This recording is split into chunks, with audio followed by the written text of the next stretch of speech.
All right, friends, I am so glad you're here. We have a really fun guest that is just going to be a joy to your heart, Mary Marantz, and she is a best-selling author. She's a entrepreneur, podcast host. The list goes on, and we are just thrilled to have her here. Welcome, Mary. Oh my gosh. Thank you so much for having me. I mean, what a gift for you to reach out and invite. And I think the world of you. So thank you so much.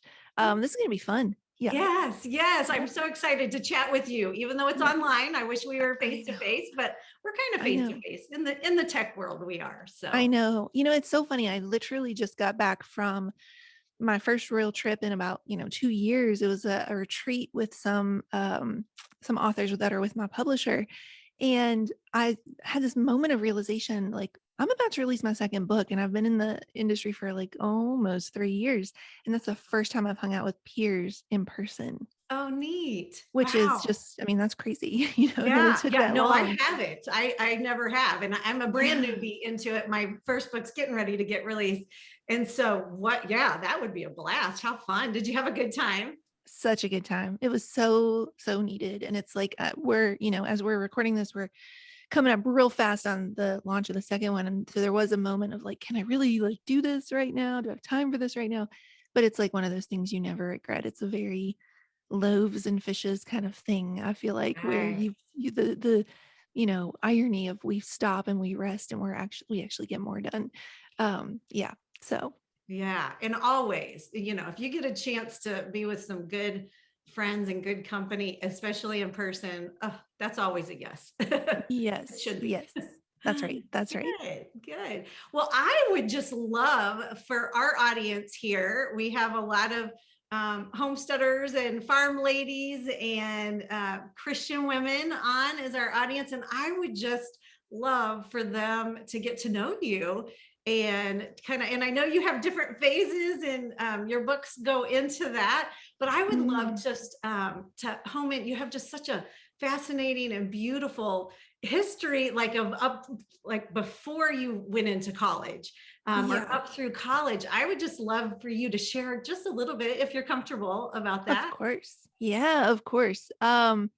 I always kind of preface this with it's probably going to feel a little bit like you've seen this movie before, because in some ways, at first glance, it can be a story we've heard a bunch of different ways and a bunch of different times, where it is this like humble beginnings to something big. In my case, yeah, I started in a very single wide, rundown born in 1980. The single wide trailer was purchased in 78.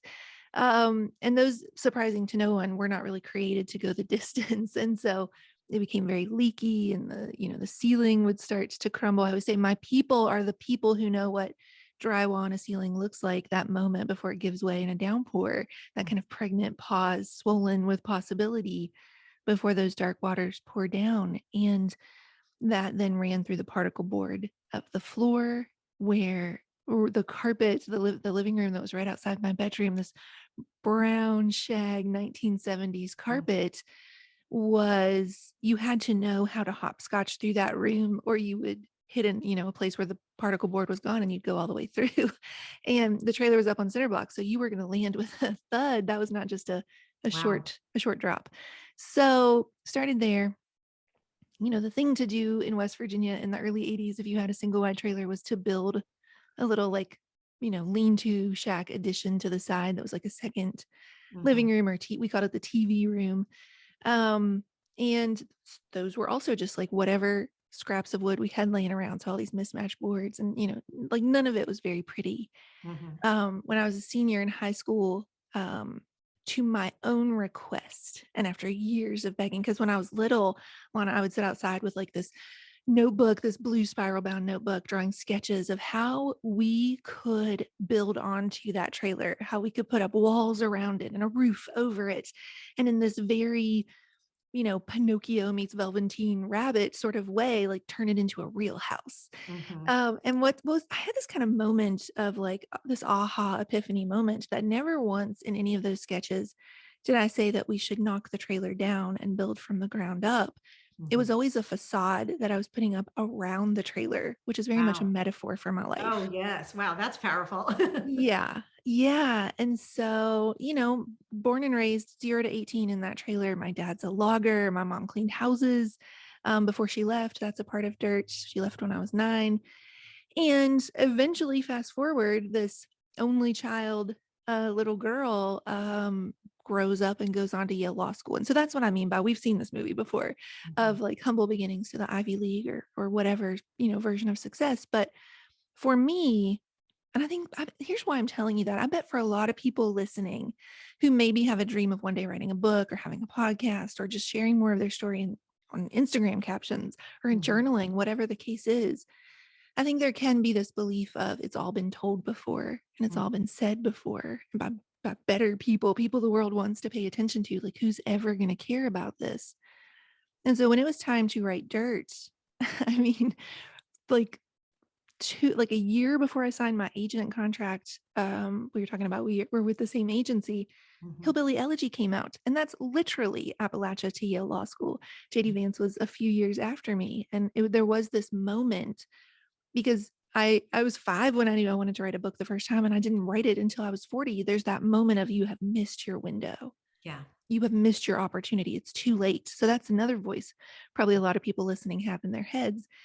The thing you were created to do, the story you were given has now literally already been put out into the world. You waited too long. Mhm. So, it's when it was time for me to write it, I had to ask myself, what does it look like for me to tell the truth here? Mhm. There's a really great quote from C.S. Lewis where he says, anybody who bothers about originality will never reach it. Mhm. Whereas if you just set out to tell the truth without giving 2 pence about how many times it's been told before, Mhm. 9 times out of 10, you will arrive at original without even trying. Mhm. And so I just asked myself, what does it look like for me to tell the truth here? And the biggest question I had in my head was, can a story like this be told? And it actually end in bringing the family closer and there being healing and Mhm. redemption, because a lot of these books I feel like end in estrangement. Right. And so Right. that's where I started. Yeah, Ah, that was a very long answer. that is an I had to think about my amazing. whole life before I go on stage. Yeah. Oh, that's an Yeah. amazing story. So tell me how you went from there and then you ended up in, was it Harvard Law? Yale. Yale. So contrary to Elle Woods and popular belief, Yale is actually number 1. Yeah. Harvard, when I was there, was number 3.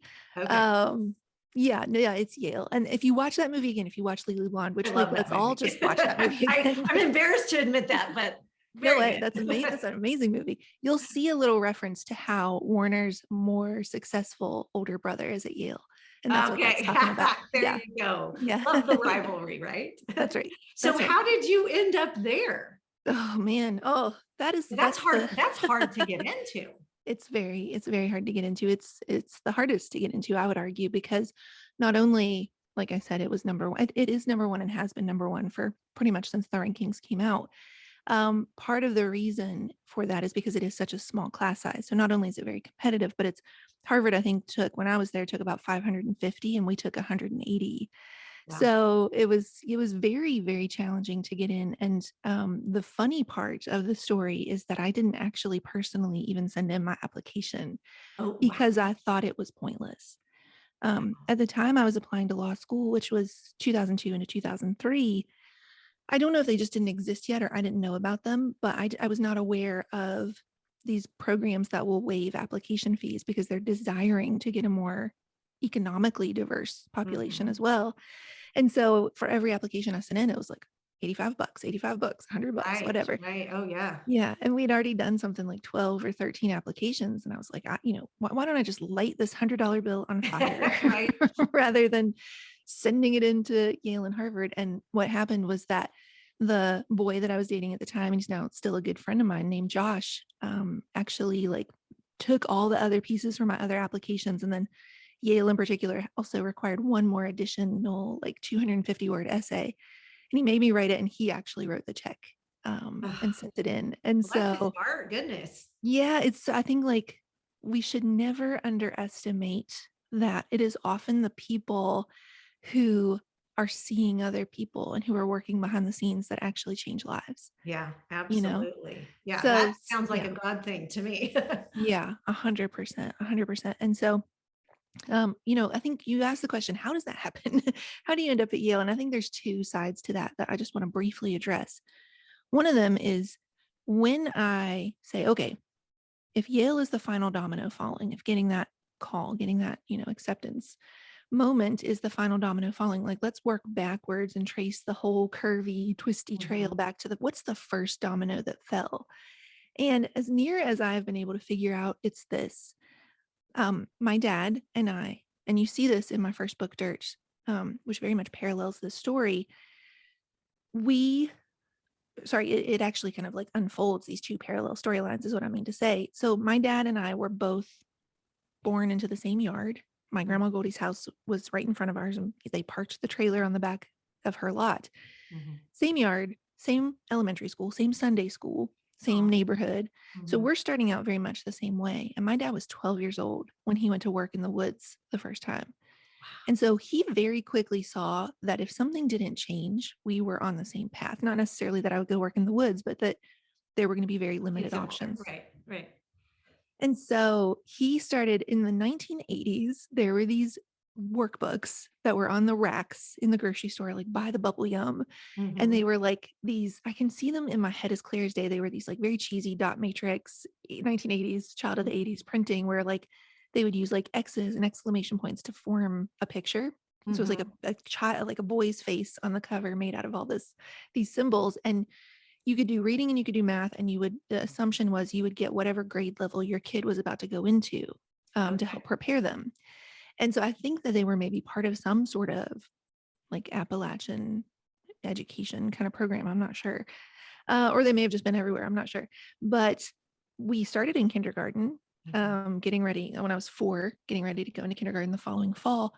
And when we finished those books, we would just go to first grade. And when we finished those, we'd go to second grade, to the point that when I started kindergarten in Mrs. Oliver's class, the following September, I was in 5th grade math and 6th grade reading. Oh, So that's amazing. now, That is amazing. yeah, now Wow. she's smart. She's Yeah. ahead of the curve. She's, they're even the there was like the gifted program at that time. Right. I don't know if it still exists or not. My favorite meme is like, shout out to all the gifted kids from the 80s and 90s who are now Yeah. like have anxiety disorders as adults. That But is that was I think the first domino. It was being prepared, than having people see you as smart, because uh-huh. a lot of times we rise or fall to what people speak into us. Absolutely. Yeah. Absolutely.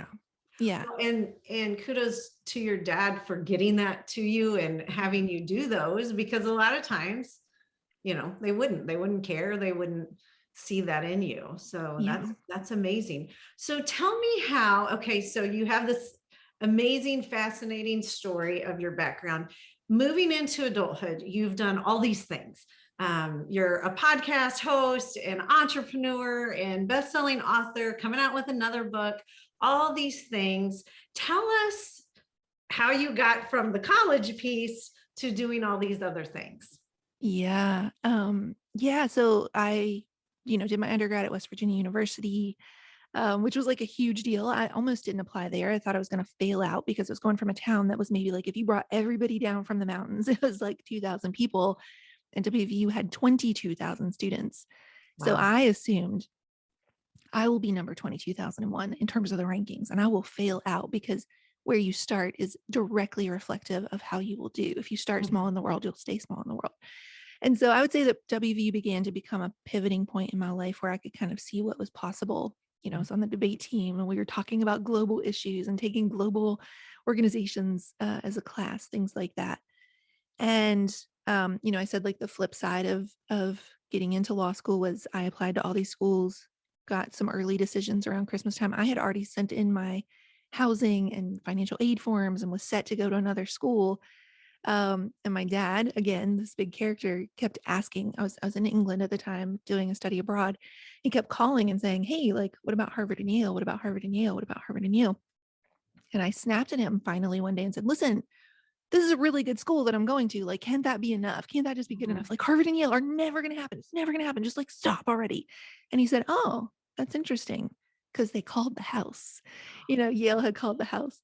And so they weren't allowed to tell them because I was over 18. They had to tell me. And so trying to get a phone call to England in circa 2002, Right. 2003 on a cell phone across an ocean, we kept dropping the call until finally she just sent me, she was trying to do it over the phone. She just sent me an email and it said, "Mary, welcome to Yale Law School."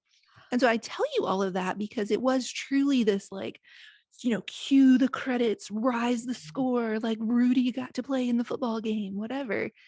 And there's a part in Dirt, it's one of my favorite parts, that says there's a reason we flip the channel when that happens. There's a reason we look away when the hero finally gets everything they ever wanted. It's like, we don't want to be around somebody once they get everything they wanted. They're insufferable. They start using words like whom properly in a sentence. And I said, but what if getting everything you wanted? What if success is where the real trouble began? Because the hero gets everything they ever wanted, only to realize they can't fall asleep at night. They feel like a waking, walking imposter. They scream at this thin epidermis, every raw nerve ending, burning on display. What could you possibly want? You got everything you ever wanted, but it's done nothing to change this hole in your heart you've been walking around with your whole life. And so Wow. I have done a lot of things that you've mentioned, Mhm. and some of them are for love of the gifts I've been given, and I knew I could serve the world that way. But some of them were attempts to fill that hole in my heart. If I Mhm. could achieve and gold star and highlight reel and backfill like a landfill with designer J. Crew sweaters, Mhm. maybe I would stop feeling like I could walk into any room and people could see right through me. Mhm. And spoiler alert, it doesn't work, which is Right. what book two is about. Book Right. two is about, okay, I spent a lifetime, nearly 40 years, trying. And I finally reached that point of at last exhausted where I surrender. Maybe there's no amount of more that will Right. ever make me stop feeling less than. Now what? How do Right. we actually go about filling that hole? So Mhm. yes, I've done a lot of things. I love the things I get to do. I'm so grateful for it every day. I'm literally living a life I've always dreamed of and a life I never even dared dream of. I didn't even know it was possible. I don't want to take a second of that for granted, but it has to flow from worth, as my friend Nicole Zazowski always says, not for worth. Mhm. Mhm. Well, and I'm glad you brought up your phrase that at last exhausted, because that so resonates with me, and I'm Mm, sure it does with a lot of people that are listening right now. Tell me how you get from that striving, the, yeah. working towards perfection. You're on that hamster wheel, and then was there a moment in time? Was it a process where I know a Mm, lot of my friends here online, and if they're in the homestead community or the farmers or whatever, um, it's physically exhausting, but there's also the mental exhaustion of you see so much potential and it's so yeah. much fun, and Yeah. you want to do this and you want to do that, and why would I grow just vegetables when I could be a flower farmer too, because they're so pretty, and there's all this constant striving. And I've been Mhm. chatting with a couple of my other friends about it, and so hearing some of your phrases, it so resonates. Was there a moment in time, or was it a series of events that brought this aha moment to you? Yeah. Oh man, I felt all of that as you were describing it. Like, oh, why would I do just this one thing when I can do all of these things? And to a certain extent, that's just curiosity and it's fun and it's, joy and like, look at all the cool Right, stuff we can right. do. But it's like, it really kind of boils down to like, what is it giving you or what are you hoping to get from it? And so if it's okay, I want to briefly read. Oh, I yes. have a Yes. little Oh, yay. And for arc those of here. you that are watching on YouTube, you can see the book. It's absolutely Yeah. beautiful. Thank you. I want to read just a tiny bit because I think it's really cool and I think it does answer your question. So, the first thing you need to know is what I'm about to read is actually an excerpt from Dirt. It's very near the end of Dirt. And Mhm. so, what I thought was the end of the journey, what I thought was the end of the story, becomes the very thing we use. It's the prelude and the inciting incident in this book to kick off yet a new journey of, dang it, like we got out and we made peace with our story. Right. Now we have to come unraveled to achieving for our worth. So I'm just going to read it really quickly and then we'll talk about it. Yeah. Um, it says, at a certain point, you stop running.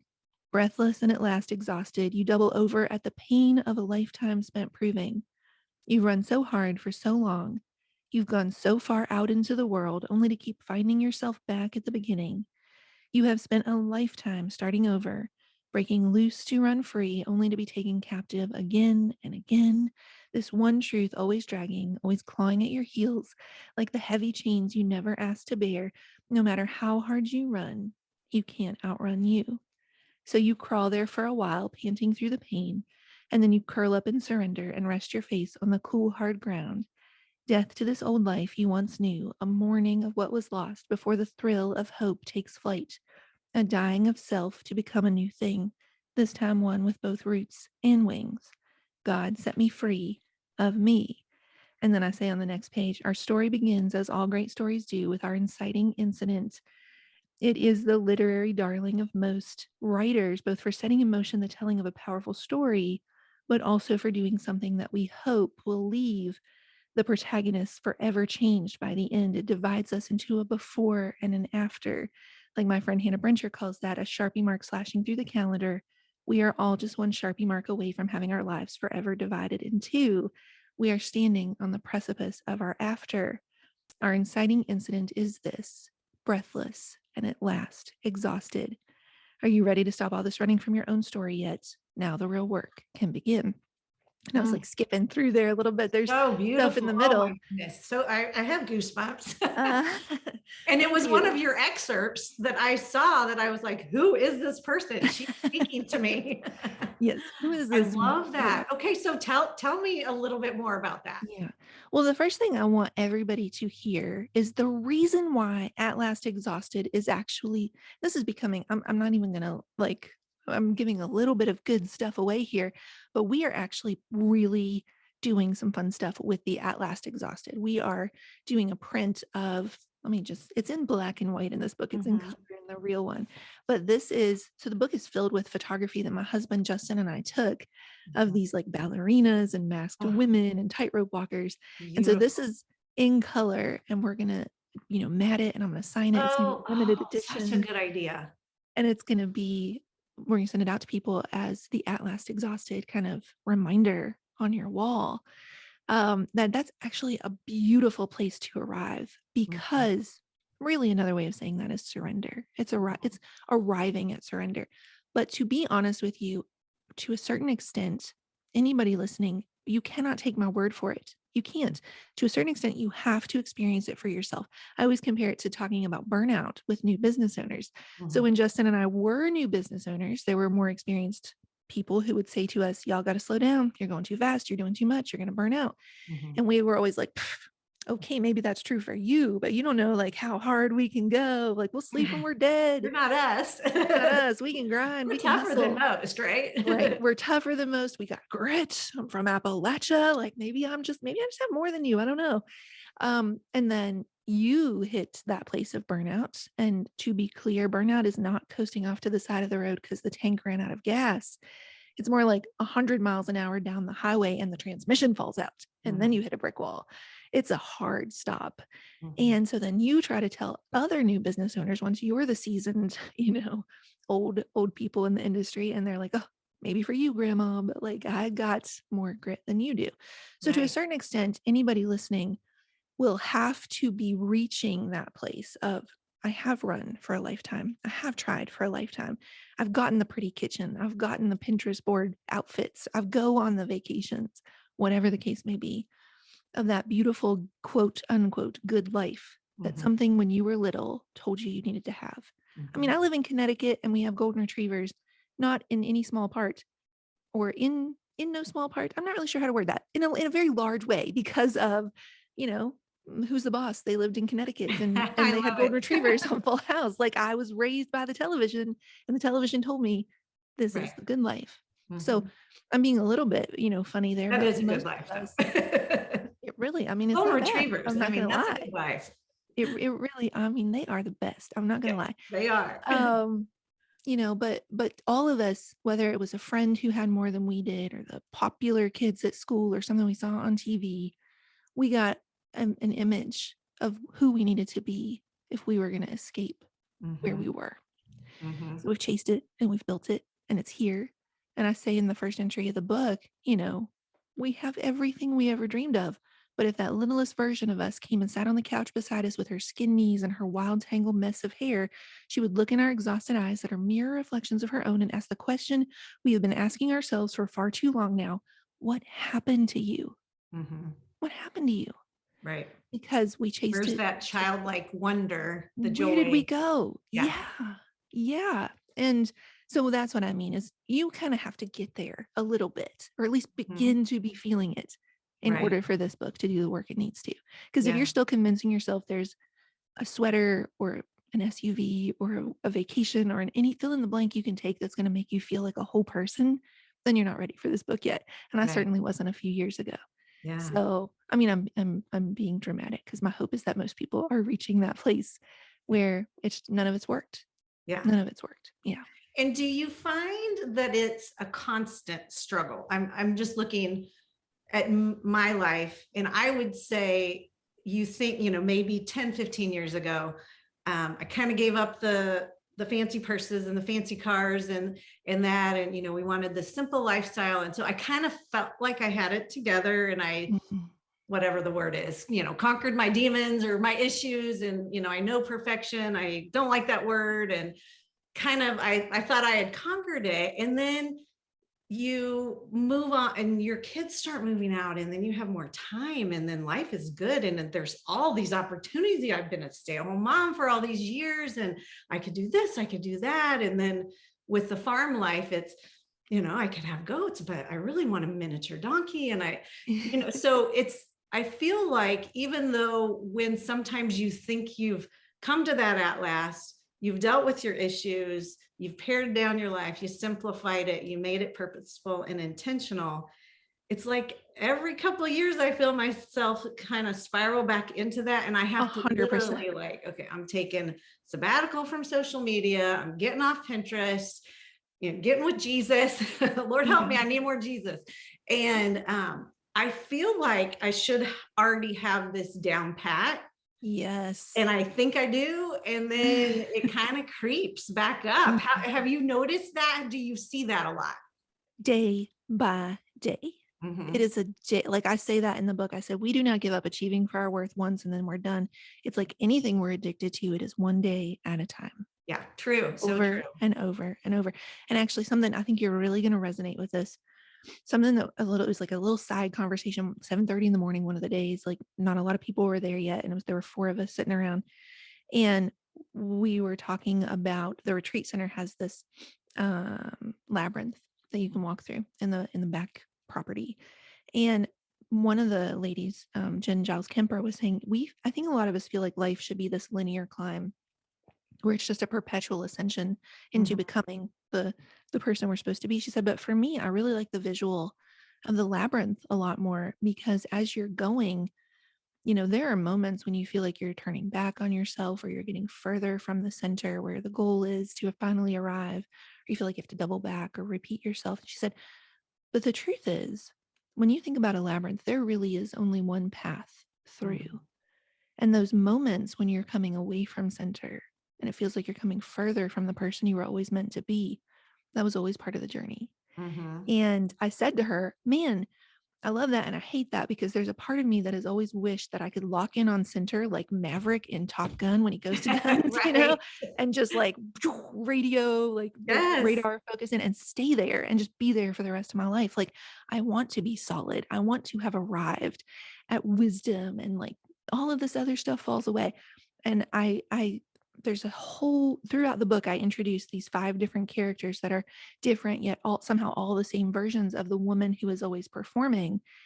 And one of them is, this tightrope walker. And I say she's up and she's down and she's everywhere in between, this fleeting air, thin air buoying up beneath her. It could be falling or it could be flying, never knowing which one. That is the ripcord that keeps her tethered. She defines her days as good or bad by the latest good thing that has happened to her. And Mhm. that's me. I mean, I'm all of them. We're all of them, but we can be, one of them a little bit more. And Oh, I would love for you to share the other ones, because I was hoping you would chat about that. yeah, yes, Yeah. yes. So I said that that's me, but I am technically the first one, which is the performer. The Okay. perform. So okay, let me just walk through them and so people can get an idea. The Yeah. performer Yeah. is I have really big goals for myself. So it matters to me and how I feel about myself. And also I want other people to see me hit those goals because they said I couldn't. They said I was a nobody. I want them to know how far I've come. I also want these good people over here to see that it's possible, but it's important to me that how I feel about myself and how others feel about me, that I hit these goals. Mhm. The tightrope walker could care less who's clapping. It's not for other people, but she'll clap for her own self if she needs to. But she is very much dopamine addicted to the next high. And she's Mhm. taking like bigger and bigger risks to get the same result, or it needs to be a bigger and bigger win to get the same result because she has developed a tolerance for that dopamine. The contortionist says, I'm not really driven by big goals myself, but I will become what I think the world wants me to be in order to be loved. I'll twist myself up into tiny tethered knots because to contort is easier than to be criticized or Mhm. to not belong. Mhm. The masquerader is so afraid of how they would feel about themselves and how others would feel about them if they failed that they hide in plain sight. It becomes faced with the possibility of creating failure. It becomes safer to create nothing. Mhm. And the illusionist in the distance also gets stuck, but not because of fear of failure. It's because they live so much in this future version of themselves that is idealized. That's this perfect, my purse is clean. I eat the kale. I work out. I remember the flaws. And until it's perfect and I'm perfect, I can't begin. So Mhm. yes, performer, tightrope walker, contortionist, masquerader, illusionist in the distance. And we actually put together a quiz that you can take. It takes like a minute or two, and it will not only tell you which type you are, but it'll tell you there are strengths in each of those characters. There are places that you get tripped up with each of those characters and how we move from that into working for purpose. So if Mhm. you want to take that, you can go to Mary Oh, I Marantz. would love to. Yes. Tell them where to go to that for that to Yes. your website. Yes. MaryMarantz.com/quiz. So it's MaryMarantz.com/quiz. Okay, And you can wonderful. And we will take put it. that definitely in the show notes. If you Yeah. didn't catch that or you didn't have a pencil and you're listening, we will have that in the show notes for you as well. That Awesome. is fascinating. Okay, so say they go, sorry, I'm diving into this one, but it's fascinating Yeah. to me because Yeah. I feel like everything you said. Can you be all of them? Mm. um, Yes. once We all you have can, parts of okay, them. and is it like a scale? Like you're so a percent of this, or you just Mm. if one of them resonates? So I like to kind of compare it to the 5 love languages. Like I think Okay. most of us would like to have all 5 of them. I know a few people who are like, no, I'm good on physical touch. Don't touch me. But I think most of us like we want to have words of affirmation. We want to spend quality time. But there's like one in particular that we really kind of gravitate towards. So that's why I say, so something that's kind of fun, Lana, is that the model in the book who represents all of these characters is literally one model. It's literally our friend Katie. And we just did these photos years ago for ourselves for fun and didn't know at all what we were going to do with them. And then this book happens and I'm like, the things that I'm writing perfectly line up with this shoot. Like, God, you are Oh, funny. I love it. I love You it. are funny. So she is all of them. And I love that because I say in the book, they're different, yet somehow all the same. Like they're just like Mhm. different sides of a prism. So you can say, like, I have been guilty at times of doing all of those things. I definitely have. Mhm. But the one that I spend most of my time living in, and like, how do we deal with that one first? Right. Right. Yes. Yeah. Which one do you So think you once are? they go and they figure out who they are, is there a path to joy Yes. and intentional, purposeful living out of that? Yes. Yeah. So when they get their result, it will actually take them to, we built a website for each result. So it Okay. goes through some like, here's some things about you, here's some strengths, here's some places you get stuck, here's where you go from here. And then it leads into some emails we just send over the course of some days of like, this is what it looks like for you to step out of working to fill any of these cracks and to actually work from purpose. Because the biggest thing I want people to hear is I am in no way saying don't chase big goals. I am Right. in no way saying don't build a beautiful life. I've worked very hard to build a beautiful life. It's just that, am I building that out of gratitude and childlike wonder at the cool things me and God get to do together? Or am I doing it so that the next woman I meet at a conference will be impressed by me, that I'll Right. be enough to actually sit with her and matter Yeah. to her and be seen by her or whatever. And so I actually think in a really ironic way, it's kind of like we talked about at the very top of the hour, when we rest, we get more done. When we're not trying to achieve to matter or to feel worth, we actually, I think, are freed up to go do even bigger, scarier things Because if it Right. doesn't work out, okay, we're Yeah. still loved, you Absolutely. know? And Yeah. that's such an important piece too, is what is God's path for you? I mean, that is my prayer every day. Coming into I'm kind of a newbie into this whole author thing and entrepreneur thing and all of that. And there's just so many opportunities. And now my time is freed up because my kiddos are moving out. And it's so exciting. But my prayer, seriously, more than one time every single day, I'm like, God, put me on the path that's your path. Because I have Yeah. all these things going in my head that sound like a blast. I mean, how fun would it be to have a flower farm? How fun would it be to have a podcast? How fun, all these things Yep. that you could do. The world is just open to all this goodness, but I Mhm. don't want it to do it. And of course, we're supposed to have hobbies and have fun, but I really like, if you're going to use me, what does that look like? Does it look like Mhm. in books and other things? Does it look like staying at home and playing with my grandbaby and babysitting and saying, forget it with all social media and all that kind of thing? Like, Mm. where is there a in between with that? And so I think I'm constantly saying, okay, God, give me a chalkboard sign. Like, you can't just, I need a hardcore sign on where you're leading me, because there's all these things that are so exciting. And I Mhm. just think, you know, pairing up your purpose with God's purpose, man, Yeah. that's where the magic is. If you can get in alignment with him, um, then you don't have to be striving all the time, like we have been Yes. in the past. It's just, Oof. you just get in and flow with it. And Yes. when things don't go good, he's there for you. Mm. And so I think that faith piece is so important. I'm glad you brought that up. So tell us a little bit about your faith journey. If you're comfortable sharing that, I would love to hear your faith journey. Yeah, I just first of all want to like 100% like co-sign and underline and like double tap all the things you just said, because man, that's so beautiful and it's so true. Like when it's in flow, when it's in alignment, like we will know we are on the right path, I think, by saying, where's my heart? Like how does my heart feel right now? I have one of the entries in this book is called Frantic, Frenetic, and Frenzied, Mhm. and it's talking about so a lot of my stories, a lot of just the way my brain works are like these like very specific random things, scenes, vignettes of life, and then the bigger lessons we draw from that. So Mhm. when Justin and I were, my husband, were first starting our photography business, we went to our first conference, and we in California, we sat in a ballroom for like 3 days, and fluorescent lights, and we were like, we need to go out and get in the desert before we go back home. So we drove all the way through to like Vegas, and eventually that doesn't sound like a fluorescent to fluorescent is a very whatever, but There's we some were just pretty places right outside of Vegas. yes, exactly. And we were ultimately going to the Grand Canyon, but we Mhm. stopped off at Lake Mead, and just because we needed to get out of the car and stretch our legs, and at Lake Mead, which is a man-made lake, um tealy blue water, big white sandstone quarry all around, and there are these fish hatcheries there. So you're walking down a walkway that's solid, and then all of a sudden it becomes floating dock, and there are these like the water's like churning and alive all around you with these gulping mouths asking for more, more, more, more, more, like toss us some crumbs because we're starving.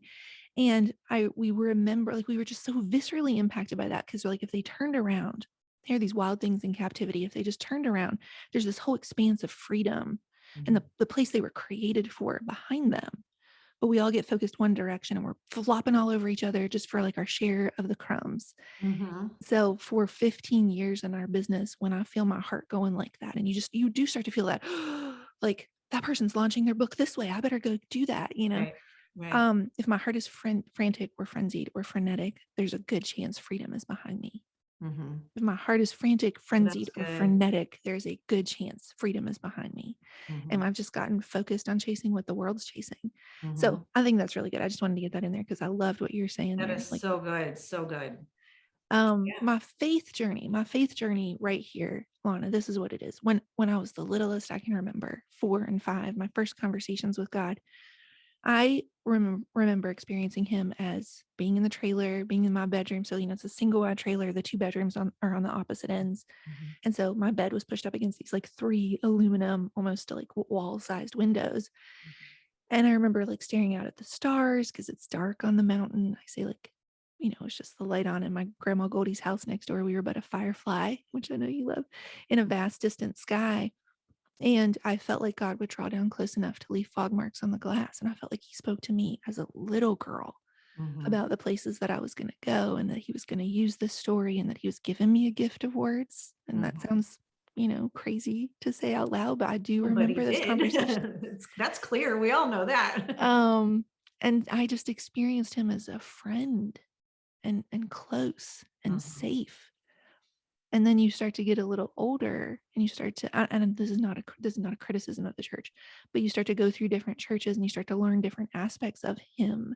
Mhm. And I remember going through very clearly going through a phase when I, was like becoming a teenager, where he felt like a wrathful God, and a Mhm. distant God, and a God who would bless that family and that family and that family, but not ours. And he had his favorites, and we weren't it.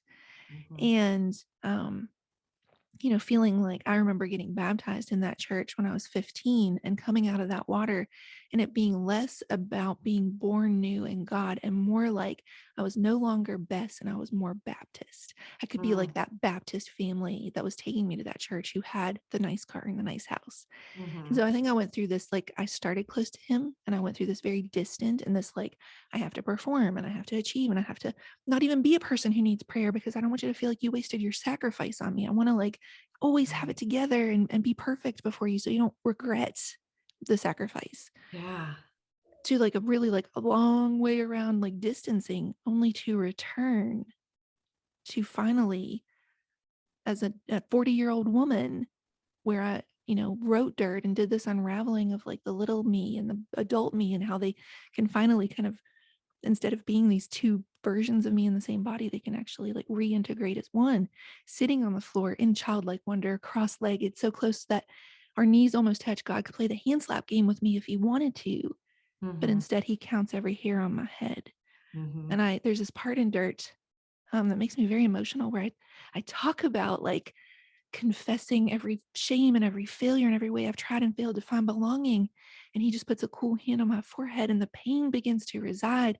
Then he says, "That's okay. You just forgot who you were there for a little while." Mhm. So I would say that's my faith journey. It's like starting with it pretty right, I think, and then getting it really wrong, and all this distance, and going out in the world to try to Mhm. be something, only to find my way back.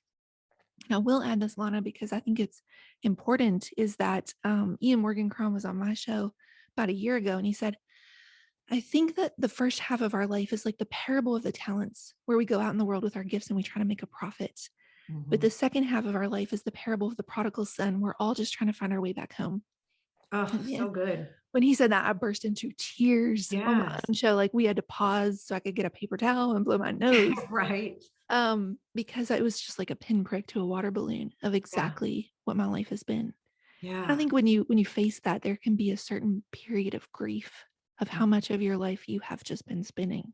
Right. But we're still alive. Every Right. day is another chance to get it right. Yeah. And just the grace that goes with that. He can Mm, use any of your messes, no yeah. matter, what you've done to some, a lot of times it's, what you've done to someone or what they've done Mhm. to you. He can use whatever it is. Yeah. And it is hard to not sit in that moment of, oh, I wasted this. I wasted those years. I wasted those opportunities.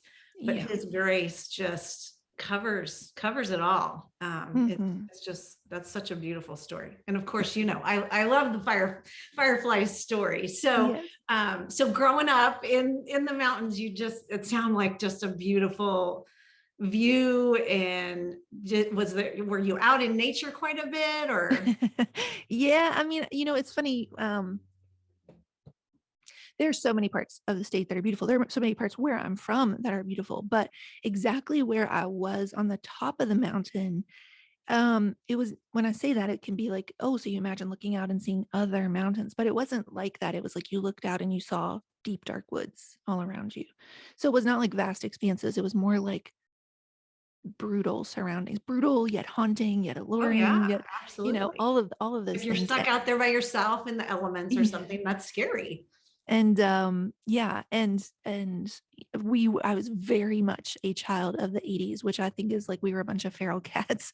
Oh yes. Where, like, come home by like not too late after dark, like 6 a.m. we're out. And I remember we would ride bikes to the little, strip of airport at the end of our road, which was 3 miles down and 3 miles back. We would do that 3 times in a day. So 18 miles of biking, Wow. with nobody, watching us. And we would go down the woods behind our house where like there were these logging roads that would crisscross down a hill. So it was like with each level down, you were almost like in Mario World or Mario, Mhm. like you're going like through different levels and stepping in beehives and getting stung 100 times and walking across logs across these waterfalls. I do not know how we didn't die like 100 different. Don't know. I really don't. And I don't think any generation will ever have that again because Right, it's a right. different We world were now. lucky. Yeah. We had some freedom. We were lucky in some ways. Other ways, not Yeah. so much. No, totally. I mean, I don't know. I mean, short of something really extreme happening, the internet goes black or whatever. I don't know. I just don't know if kids will ever have that life again. Right. Yeah. And I'm so grateful for It it. was a good childhood spending time outdoors. I know that's, Yeah. I would do the same thing. And, we like to go up to the corner store and play Pac-Man and all that. But seriously, by the end of the day, we were always out in the creek and climbing trees. Yeah. And, we liked the video games, but not as much as, just catching tadpoles and all that Yeah. kind of stuff. So to me, that's, and you want to give that to the next generation, because I don't think they get outside enough, for sure. Where was that? Where'd you Here say? in Kansas City, we're in Missouri, and yeah, me and my husband both were brought up probably about 10 minutes apart from each other. Didn't meet each Wow. other till high school, but yeah, we both had very similar, childhood. Just parents let you run free, and of Mm. course, we were coming back when we wanted food or dinner. we Yeah. weren't we weren't missing dinner at all. But yeah, it's a good way to get out in nature, and I do Mm, think the kiddos miss that a lot. yeah. So tell Was me what okay, so this upcoming book, I'm so excited to get it and get my hands on it. And then we'll talk about that in a second. But do you have any, after this comes out, do you have any other projects coming up? What things are you moving towards next? yes. So the short answer is that when I signed with my publisher, which is Revell at Baker Publishing, I signed a 5-book Oh, deal. bless your heart. So That's awesome. it is, but it is also, the question that you're asking is a really interesting one. And it's a really poignant, powerful one for me right now. And I actually even have an entry in the book where I talk about I've always been a what's next girl. Mhm. And we even had, at one point, we had a giant cross country tour complete with a tour bus with our faces gigantic on the side called the What's Next Tour with Justin and Mary. And I am really trying to learn to become a what's right now girl. Mhm. Oh, And that's so good. even though I Which is know that hard to do. That is so it's hard to very do. hard. Yes, I technically, as of right now, have the first draft of my third book is due in September, but we're gonna have some hard conversations and try to figure out like what does that look like? Does that need to move? Do I need some just space? Because right now I launched my first book in September 2020, turned in my second book February 2021. It's coming out April 2022. So it's a lot right off the bat. And I will always choose excellence over execution. Right, right. So we're going to try to figure out, if it's just a matter of needing to be more diligent about Sabbath and Mhm, rhythms to keep from burning out. But this time last year, I was scary burnout, like mhm. scary burnout. And clearly, because I just went to that retreat and cried my eyes out for 3 days straight, I'm not, like I said, this book, it says right in the beginning, this book is not written from the mountaintop. It is written from the trenches. So Mhm. if you are afraid, I'm going to be like, what? Like it's hard, Elwood style, like just give up achieving for your worth and you're fine. It is not going to be that. It is me saying, I wrestled with this question. Is it even possible if you are an achiever personality, if you spent 40 years of your life like this already, is it too late? Can you just not rewire your brain? Right, And I'm here to tell you it's working. It's it's just a working. very slow growth Yeah, equals strong roots kind of process. yeah. And when you Uh, think you're out of it, 2 years later, you're gonna be you're gonna have to exactly. dial it back again. It's so Yes. strange, isn't it? It's just a Yes. strange process. Yeah. That's And actually, exciting. going back to the labyrinth example really quickly, the question I had to Jen afterwards was, do you feel like the center of the labyrinth is death? Or do you think you can get there before you die? Because Mm, like I would like to have some time on this planet, right, not falling back into it, you right. know? Yeah. Absolute, not striving. Yeah. Yeah, that's beautiful. So are you doing your next books that are coming up? Is it like one per year? Is that how you're scheduling things out, or is it They are currently scheduled to release about a year and a half apart. a year and a half apart? Which that when we first signed that, I was like, oh yeah, that's plenty of time. But you just don't realize like how much goes into it. First, there's like the whole writing sequence, which I consider the scuba diving sequence where you submerge really, really deep from the world. And then you are out of it and the light is blinding and it's the wide portion where you're marketing it. And it's very whiplash inducing, to go that deep and wide, deep and wide, deep and wide. So it's definitely different than anything I've ever experienced in terms of jobs before. So I'm trying to figure that out still of Yeah. how to do that in a healthy way. Yeah. Well, if you Yeah. figure that out, please let me know. I'm Yeah. in the middle of the second one, and mine were 9 months apart from the due date of one to the next one. And the second one's a cookbook. And so I'm like cooking like crazy. I'm eating like crazy. I gained 5 pounds already. I'm like, what am I going to look like by the end of this whole thing? And it's definitely and we've admitted, we might have, bit off a little more than we should. And I do, find myself going, okay, well, in July 1st, I'll have this done. And it's always kind of looking to the next thing of by this date, I'll have that done. Then I can relax, take a vacation. And, there are some good things in that, but you don't want to live in that cycle. You want to spread things out a little bit, spread the joy, right? Yeah, I love that. There's a meme that's something like, adulting is saying, if I can just get through this crazy week, then things will calm down, except saying it over and over for the rest of your life. Every week for eternity. Yeah. That sounds about right. Sounds about right. So tell them about your upcoming book. We're so excited for it. Yeah. Well, I mean, I think what's kind of cool is that in a lot of ways, Dirt, which is my first book, and this book, Slow Growth Equals Strong Roots, are sort of like fraternal twin sisters. They are very different and each created in their own unique ways. They are not identical in any way, but they are like bookends that need to go together. And so, I wrote Dirt, I came to the end of the Dirt, and I sort of almost very quickly knew there's a whole other side of this that needs to be talked about. And so Dirt itself, if you look at that book, is divided up into two parts, the girl in the trailer and the girl after the trailer. And there's this interlude in the beginning, in the middle, that we have come when we were like, when I say we, I work with a coach named Kim Butler, who just kind of helps me visualize things, get them out on like whiteboard. Her business is called the Whiteboard Room. Oh yeah. When I'm getting stuck. And so we quickly realized that part one ripped open a bunch of wounds and part two started to stitch them back up. And that like arc between the two was this but God turning of the page. But God, we stay a first draft person. We stay in a ripped open wounds person.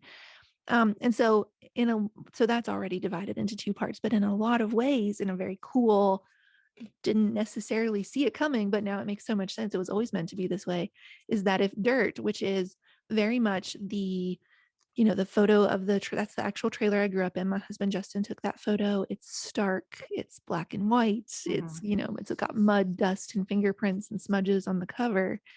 If this is a love letter to the girl in the trailer, Slow Growth Equals Strong Roots, which is pink with gold foil. And actually you can't see it here, but these here it's gold dust where all of the dirt was on the cover of Dirt. Wow. It's the same font. And I say in the book, I get it. And it's very on purpose and intentional that a book about giving up achieving for your worth would be this pretty.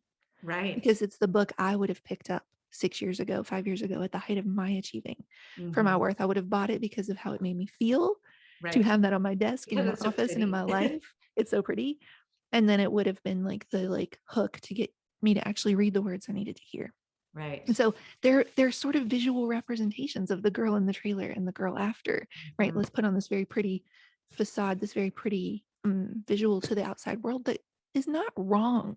It's not wrong to create beauty in the world, right? The world needs more beauty, but it's like, what does it look like to then go deeper? Right. And there's a quick analogy that I talk about in the book between weeds, flowers, and trees. Weeds grow very, very quickly. They explode overnight. They shoot up overnight. They spread like wildfire. It's very tempting to say you want to grow like a weed till you pull one up by the roots and it's got a half an inch of roots holding it up. Right. Then there are flowers that build a beautiful life for the sake of building a beautiful life. And there's nothing wrong with that. We need more beauty, like I said. But for all of us, I want to go beyond that to something deeper. And Mhm. trees can grow up and up and up and up bigger than any weed ever could. It just takes Mhm. time. Right. And they can be beautiful things in and of themselves, but they're not satisfied with merely that. They also want to be shade and shelter to others and produce fruit that can be given away, that can have generational change. Yes, yes, that's so So beautiful. And their roots are just as big underneath that's because right. we've been taking out a couple trees in the last 2 weeks, and they Yeah. are just as big underneath as they are on top. And that's Yes. a beautiful picture that you paint there, because that's what we want. We want it not all to be surface, Yes. but the real deal underneath as well. That's such a Yeah. good picture. Yeah. So your book comes out when? April 5th. April April 5th. 5th. Okay. And Yes. where, obviously, we're going to put your website in there. Where else can they get the books? Yeah, I mean, it's available for depending when this airs, order or pre-order in all the usual places, Amazon and Barnes and Noble and all those. And you can also go request it from your local bookstores that they stock it. We want to support local bookstores as well. You can check out slowgrowthequalstrongroots.com or marymarantz.com. That'll also get you there. And make sure you take the quiz. I would say that's a really great way to Yes. kind of get a feel for when you get your result, for if you feel seen by me as Yes. an author, if you feel seen by the words. It'll give you a good taste on if you're going to like the book or not. That's wonderful. And Yeah. do you have a monthly newsletter or Mm. anything like that you put out? Yeah. And so when you sign up for the quiz at the end, it'll say like enter your email. So that's a great way to get on the list. Okay, good. Or you can also go to marymarantz.com and marymarantz.com/blog. You'll see it'll pop up and say join the newsletter, All the or pop-ups. in the, yeah, all the We love the pop-ups. pop-ups. Or in the sidebar, there's a join the newsletter. But yeah, the quiz will get you. That's a good way to, Okay, two good, birds. good. And we'll add that to the show notes as well, because we want to get them Awesome. on your newsletter as well. Well, this has just been such a joy. I just love chatting with you. Same. I know the first time I was introduced to your material, on social media, I was just like, wow, this totally resonates. I really want to have her on the show. It just is such a good message, so important. And especially for women, of all different types of works and jobs and moms, we can Yeah. just get into this trap. And I just think you speaking into some wisdom on it is fabulous. So I'm so thankful. Is there anything else that we missed that you really want to share? Well, there's something I really want to know, which is which one do you think you are of the 5? Oh, when you were talking about, and I want to go on and actually do it, but when you tell me one more time about was it tightrope or balancing? Yes, Tell me that tightrope one walker. more time. So the tightrope walker, Because she doesn't care what people think, which yes. I hate that about myself. Oh, I It gets think me in that's a trouble a beautiful. little bit. Somebody very much cares what other people It think. gets I me- think that's a I say strength. things I shouldn't, and I don't understand why no one else is saying these things. So that gets That's a me in trouble. gift. But I feel like when you said that, I was like, oh gosh, I need to be less of that. So tell me No, about that one more time. yeah. So if you think about a matrix, this is how I originally crafted the quiz. If you think about a matrix, 2x2, there's how you feel about yourself on one side. So that matters or doesn't matter. And then there's how other people perceive you. That matters or doesn't matter, or doesn't drive you, is maybe a better way of saying it. Right. And so for the performer, she's driven by both Mhm. herself, how she feels about herself, and how others. Tightrope walker is how she feels about herself and like getting the goals and like the high, but not how other people see her. Contortionist is how other people see her, but not how she doesn't really care, or Mhm. she's not particularly driven in that respect. And then masquerader is I don't want to let either myself or other people down, so I'll stay hidden. But in the book we have 5 characters, and I was thinking about like, should I just do the 4? And then it hit me that the illusionist in the distance gets stuck too, like the masquerader, but for very different reasons. And it's more of that like chasing perfection. And oh man, there's such a power. Oh, Lana, I gotta share this part real quick. I had this like real time aha moment when I was writing this book, and it's in the slow. Each entry starts with a scripture and ends with a prayer. Awesome. It's in that slow growth prayer, following I think it's number 11, illusionist in the distance. Oh, and it's like it just like hit me like a bolt that in that section, I'm talking about all these different versions of me up on these illuminated mountaintops that I'm chasing, where I think if I can just finally lose that X number of pounds, or get my hair to behave, or wear the right outfit, or not show up with eyeliner out of place, or my purse isn't a disaster, or I eat healthy, or Mhm. whatever. If I can just be that person, then everything else will happen really quickly and really easily. This Right. sure, but it's easy for her, where her is a future version of ourselves. And I talk about like I'm chasing after her and I'm trying to claw up the side of the mountain to get to her. And she turns around, her hair floating on the breeze, but never quite landing, her dress gown billowing around her, makes eye contact with me in these eyes that are mirror reflections of her own, Mhm. smiles a superior smile, and then turns and goes on without me. And it's this moment you realize there are 1,000 splintered, supposed to be versions of you up ahead in the distance, none of which care enough to turn around and wait for you to catch up.